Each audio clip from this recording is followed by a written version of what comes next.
Ooh, it's such a hot day, Morphle.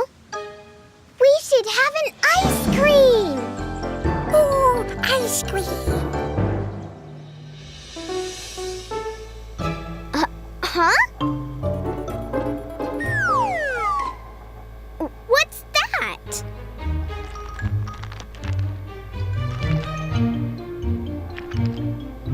That's my new magic pet.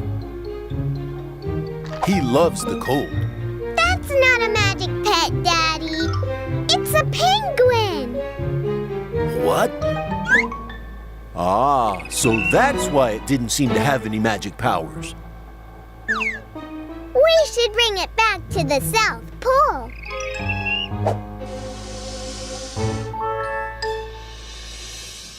Morphle, morph into a hot air balloon.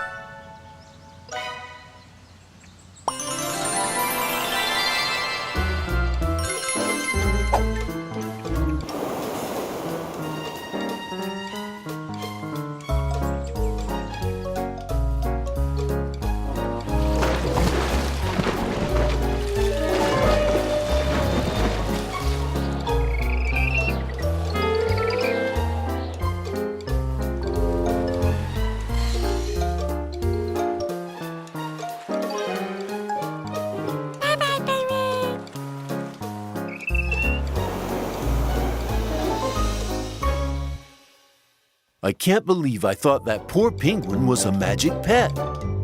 Thank you for helping, Mila and Morphle. I already found a new magic pet for the Magic Pet store. This time, I'm sure I got it right.